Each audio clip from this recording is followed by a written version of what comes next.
Assalamualaikum warahmatullahi wabarakatuh. Baik, saya akan menjelaskan problematika pribadi. Ada beberapa poin masalah problematika pribadi, yaitu yang pertama masalah kecemasan. Kecemasan adalah suatu kondisi psikologis yang kompleks dan multifaktor yang ditandai dengan perasaan takut, khawatir, atau tidak tenang yang berlebihan dan tidak proporsional dengan situasi yang dihadapi. Adapun faktor penyebab kecemasan yaitu faktor dari dalam diri atau biologis. Faktor ini berkaitan dengan bagaimana tubuh dan otak kita bekerja di dalam otak. Ada zat-zat kimia yang bertugas mengatur suasana hati seperti serotonin, dopamin, dan GABA. Yang kedua adalah faktor dari lingkungan atau psikososial. Faktor ini adalah hal-hal yang terjadi di sekitar kita, apa yang kita alami dalam kehidupan sehari-hari.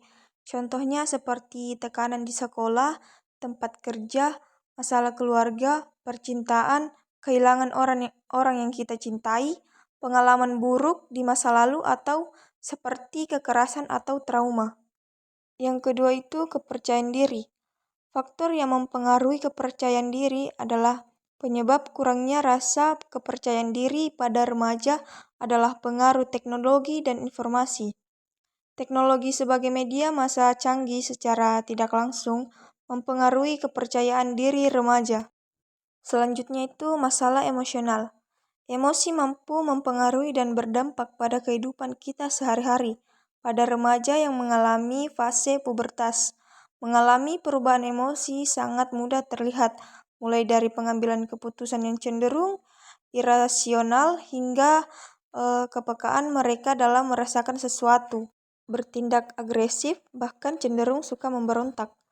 Dampak positif pengelolaan emosi yang baik. Yang pertama, meningkatkan kualitas hubungan sosial, menjaga kesehatan mental dan fisik. Yang terakhir, meningkatkan kemampuan berpikir dan produktivitas. Selanjutnya yaitu ada masalah depresi. Depresi merupakan gangguan mental yang sering terjadi di tengah masyarakat. Berawal dari stres yang tidak diatasi, maka seseorang bisa jatuh ke fase depresi. Adapun jenis-jenis depresi yaitu depresi ringan. Depresi ringan ini adalah bentuk depresi dengan segala yang relatif tidak terlalu parah, namun tetap dapat mempengaruhi suasana hati dan aktivitas sehari-hari. Penderita depresi ringan biasanya mengalami perasaan sedih, kehilangan minat atau semangat, kelelahan, dan kesulitan berkonsentrasi meskipun tidak terlalu mengganggu fungsi kehidupan secara keseluruhan. Yang kedua adalah depresi berat. Depresi berat atau depresi mayor merupakan bentuk depresi yang sangat paling serius. Penderita mengalami gejala yang sangat mengganggu seperti perasaan putus asa yang mendalam, kehilangan energi total, gangguan tidur yang ekstrim, dan dalam beberapa kasus muncul pikiran untuk menyakiti diri sendiri atau bunuh diri. Yang terakhir adalah gangguan bipolar. Gangguan bipolar ini berbeda dengan depresi biasa karena ditandai dengan adanya dua fase emosi yang ekstrim, yaitu fase depresi dan fase mania atau hipomania. Pada fase depresi, gejalanya mirip dengan depresi berat, sementara pada fase mania, penderita merasa sangat gembira, penuh energi, namun seringkali bertindak impulsif atau tidak realistis. Gangguan bipolar ini memerlukan penanganan jangka panjang dengan pengawasan medis yang ketat untuk menjaga stabilitas suasana hati penderita. Adapun faktor pemicu depresi yaitu pengalaman trauma, stres kronis, pikiran negatif, dan kurangnya kontrol. Selanjutnya yaitu ada identitas diri. Adapun faktor pembentukan identitas diri yaitu yang pertama pengalaman, terutama pengalaman interpersonal yang memunculkan perasaan positif dan perasaan berharga. Yang kedua, kompetensi dalam area yang dihargai oleh individu dan orang lain. Yang ketiga, aktualisasi diri atau implementasi dan realisasi dari potensi pribadi yang sebenarnya.